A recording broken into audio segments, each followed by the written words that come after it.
So let's get going talking about fashion and gaming. It's something that we spoke about on the show a couple of months ago. We're not really the authority, so we thought, why don't we get someone who actually knows what they're talking about onto the show? Hence, bringing Kelly on, who is an expert in this area.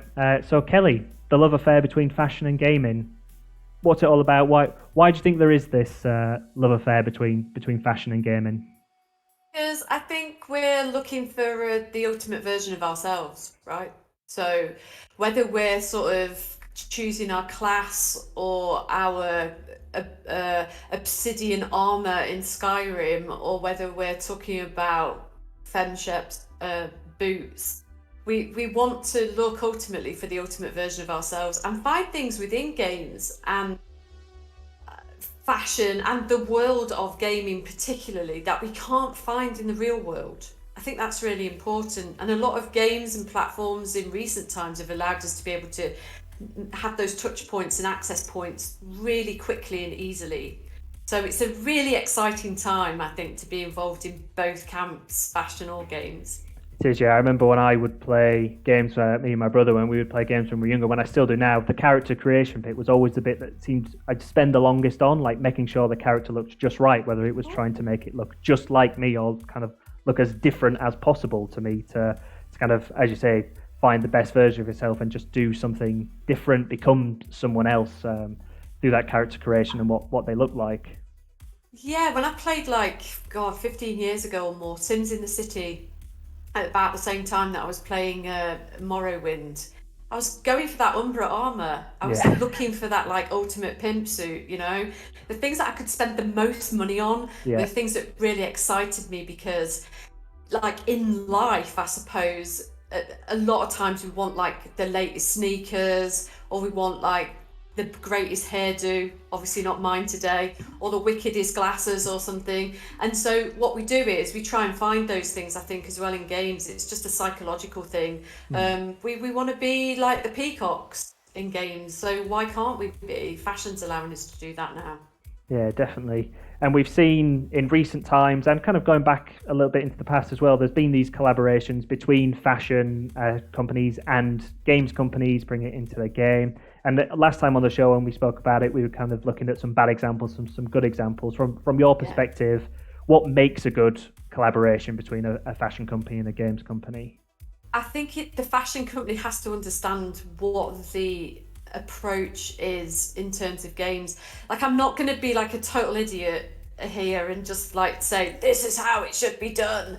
But I do think that if you're working in a fashion house or the luxury industry, especially, for God's sakes, if you're going to do some form of games collaboration, at least know what the hell type of game it is you're creating for and what your demographic and consumer is. One of the biggest mistakes that the fashion industry makes actually is that they don't really know or can't pinpoint who their end user is, and games are effing incredible at that. I mean, we were born to work out like user profiles, consumer data, all that kind of stuff. So the fashion industry should be very grateful to have us around.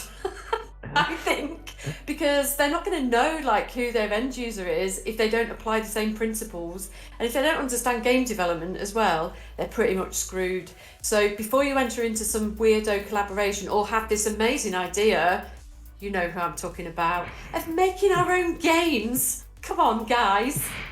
Know how to make a game, first of all. It's not a bunch of PowerPoint slides. Deal with it. Yeah, it's funny. I was going to ask you about that because we kind of you see those two examples of people teaming up with a game that is already exists and kind of getting on the back of that, and then there are companies. I think Burberry did it with their Bounce game, and there's a fashion company which I absolutely butchered the name of last time I talked about it, so I'm not even going to try. But they did create their own game. Balenciaga or something. That's the one. I got absolutely roasted after the show. I got it so wrong. Well, Yeah, the thing about that, which I think you talked about previously, which was really interesting, is I mean, you guys, because you're game developers and very entrenched in the games world, what you don't realise actually is Balenciaga didn't do anything apart from a bunch of bloody animated slides, effectively. I mean, they literally created a lookbook. There were no gamified elements to it. Even something as simple as collecting bloody apples would have got us from like just looking at a bunch of pretty people. I can't see myself in any of those people, by the way. And I'm not saying that that's because I'm not a pretty person or whatever. just me, and that's why I go into games looking at fashion, because I am literally looking for a version of myself. If Balenciaga aren't going to bring it to me, who's going to give it to me? Yes, that's a very good point, and it seems like it maybe more favors the fashion companies for these when they go into a Exactly. collaboration rather than doing it on their own. But when they go into a collaboration, to me, maybe it's just because I'm more in the gaming side than the fashion side. It's kind of like, oh, it's you're bringing fashion to the gamers who might not necessarily have been interested, who all of a sudden might be interested in the fashion. Do you think it works the other way around in that a fashion collaboration with a games company might bring new players to a game, or do you think it's more beneficial to the on the fashion side of things for getting new people interested?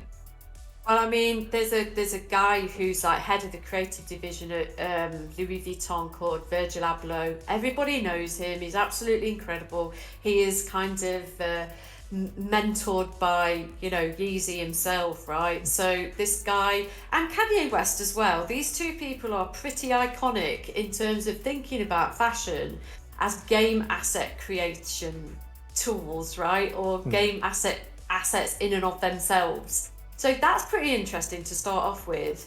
So Virgil Abloh is probably the closest that we're going to get with the relationship he did with the amazing League of Legends skins Hmm. that happened probably about a year to 2 years ago now. But more recently, we've seen Burberry moving into games like Honor of Kings. So they've come up with some of their characterization skins that contain Burberry goods, buyable assets, non-competitive skins, that type of good thing. Hmm. And then I'm thinking that the problem at the moment that we've got, Ben, is actually not what you think it is. The problem that we've got at the moment actually comes from the fact that fashion thinks that games is a really hot topic. Hmm. So therefore, how are we gonna crowbar games into what it is that we're making? That's crazy. Hmm. Again, going back to what we talked about before, come at this from the perspective of understanding game development and its role within fashion, and vice versa, before you start sort of going, oh yeah, but listen, in 2013 a really amazing platform came out called Avakin Life, and those guys had already figured out that fashion was going to be a really massive part of it. So they started to include real basic stuff that gamers would wear, like new rock boots, like gothic Lolita, all that kind of stuff. These are outfits that you can buy in African Life. And then some of the bigger brands started coming along and going, hey, could you do a Chanel jacket? Could you do like a Maison Margiela pair of tabbies? And so then what happened is there was this huge like snowball effect. But the thing is that it's still really contained, because Avakin Life actually sees itself as a metaverse world rather than being an actual game. So that's completely non-competitive. And that works super well. In the same way that it works in League of Legends, it works in uh, Honor of Kings, and various other games. But if you're gonna do, like, I think it was Bella Hadid did this like weird, jumpy, crappy unicorn freaking game with some like just dreadful shit in it. I couldn't believe it. It made me like barf in my mouth. Yeah. I had to swallow it back down when somebody said to me, "Oh, this is like so amazing, isn't it? It was plastered all over Vogue." I was like, "No, it's the worst thing I've ever seen." Because it's not been made by game developers, it's been made by creative directors who spend their day sketching bloody avatars and going, "Oh, they'd look really nice in this type of skirt, but we don't know how we're going to animate them, so let's just do it like stop motion." And poor old Bella Hadid tried to get on this horse, and she like literally jumped into the air, spread her legs out into a sort of A shape, and then just landed on Yeah. top of the horse. It's like, my God, what are we watching? This is like the early days of Elder Scrolls Online. Yeah, we were It's playing just games like wrong. this 20 years ago. Like it's this Or whatever. we're Yeah, not on the hot topic anymore. Yeah, kind of going we're not in backwards. Red Dead Redemption, Yeah. dudes. Literally. Yeah, it's a really good point. But it was but it's interesting that you say that, because it is a really massive hot topic, and Mm. I think that the fashion industry have to get all of these screw ups out of the way real quick. And I'll tell you for why, because the reason why this is so important. How long, Ben? do you spend playing games on an average given day? Or how long does Etch Play allow you to spend time I playing mean, games yeah, per we, day? we, we rack up quite a few hours because we play it afterwards, and then whenever we can squeeze it into technically this is work, we always will do it. So when we're recording for the show and stuff, like any excuse to play, we're going to play. So we spend a lot of time collectively as a team playing it. So I guess yeah, it's a lot of hours that we're putting our attention in this one place. Okay, so how many hours do you think I might flick through an edition of Vogue? Nowhere Like near not as even an hour, probably. yeah, nowhere near Yeah. what you'd be playing a So game. so you can see why the fashion industry wants to get into games Yeah, because it's definitely. literally hands-on eyeballs. Mm. It's like literally take a look at these clothes right now. Do you want Mm. them? Do you want them? Do you want them? Yes, you want them. Go out and buy them. Yeah. You can have them or buy them in game, which is becoming even more popular sort of currently. That whole like digital fashion thing is a real big mover and it's Mm. moving very, very fast. So fast that nobody really knows what to do with it. That's a good point. I saw I you would say. talking the other day on LinkedIn about how if you gamify fashion, that could bridge the gap, the luxury gap. I was just wondering if you could talk a bit more about what you mean by that and what you think is the way forward for that. So the luxury gap is that like little sweet spot that's between the high street and real top-notch luxury brands like Balenciaga or Louis Vuitton or Gucci. So and then in the high street we've got stuff like Zara, we've got stuff that we buy from ASOS, maybe H&M, etc. And then we've got the sweet spot in the middle. We've got people who covet like luxury goods, but they can't afford it. And so, how do we get them to have that awareness outside of what it is that they sort of truly want but can't afford?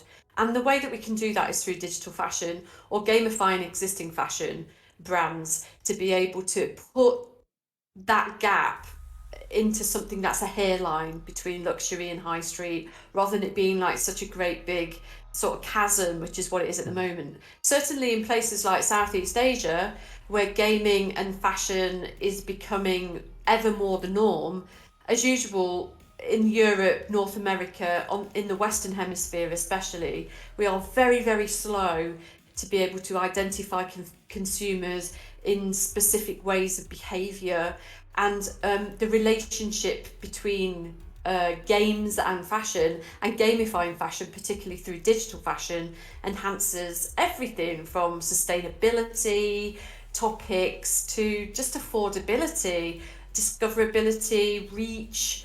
These are all the things that we should be sort of concerned with. Our overconsumption of stuff oftentimes is because, like I said at the top of the conversation, we aspire to being something that we can't be at that particular time. Games gives us the opportunity to identify our real selves, and games can also, by gamifying fashion, allow us to see ourselves in that place that we only dream of being. Yeah. Cool. And we kind of touched on some of the bad things that are happening in the fashion game, but the unbelievable opportunity we've got. So what do you think the future is for fashion and gaming? And in 5 years, I guess, where do you think we will be and where do you think we should be? Because obviously right now we're probably not where we should be. So how do you see the future playing out? Because I can't see this going away anytime soon. I can only see it getting No, I bigger can't. and better. Yeah. I think it comes from a place of education. Generation Z, whatever. And those dudes are really sort of pushing the agenda, I think. Millennials, Gen Zs, not so much like Gen Xers, even though we're the ones that have got like all of the money, but they're going to drive that up by demanding that from fashion houses. And one of the things that people really don't talk about in the fashion industry because they're embarrassed about it is that of the 1,700 fashion houses worldwide, only 4% of those fashion houses have actual digital maturity, which means that they are currently using 3D asset making tools within their studios. Ha ha. Well, that's interesting because 96% of the fashion houses are still using pencil and paper to draw out sketches, use toiles, do pattern blocks, and that's like not tenable in the future at all. And so I think that where I see us going is into a heavily digital fashion oriented experience, where I would like us to go is way further to allow us to shorten that luxury gap, give people those opportunities to work in both camps and both industries, being able to share those kind of tools and abilities within games and fashion is super important. You know, it takes people off the sort of cutting room and sewing room floor, out of sweatshops and into jobs that have transferable skills. And I think that's sort of really important. But the reality is, until fashion houses start listening to games companies or start having people from games companies inside their divisions looking after their lines, advising on their collections, we can't have that synergy between those two worlds. We need to have that digital maturity on the fashion side. Brilliant. Thank you so That much, sounded Kelly. really serious. It sounded so serious and It, it ridiculous. did, but it I'm sounded sorry great. about that, Ben. No, that was great. That was so much better than anything that we said a few months ago when we spoke about it. You were great, yeah. though. So thank you so much for coming on. This has been really informative. I've learned a lot. I'm sure everyone in the chat has learned a lot. And just before you go, Kelly, I'd love to hear about some of what your favourite examples of fashion in games are. What are your favourite things you see in games for fashion? Well, I mentioned some earlier, didn't I? I sort of like said the FemCheck boots is like so iconic. I mean, going back to some of the games that I've worked on, particularly, you know, artists in art teams on games are driven by this stuff. They're massively inspired by what people wear. I've worked on games like Subway Surfers, where, you know, Jake is pretty like street smart and looks really amazing, but he's got opportunities to wear even more of the latest sort of street and skatewear that you or I might wear. And I think that's really sort of integral to us being able to adopt that notion and that sort of behavior as consumers. Also, I really fancy like a lot of the ranges in EVE Online. I think some of the things that the characters wear in EVE Online are amazing. I'm still looking for that ultimate Umbra armor suit. I'm never going to get it, but hey. And I think what Final Fantasy VII and some of the sort of Japanese games like Nier Automata and all that kind of stuff, they are wearing like pretty seriously cutting edge stuff that I don't even think we'd see on the catwalks. It's just too difficult to make. But God, it's great to look at.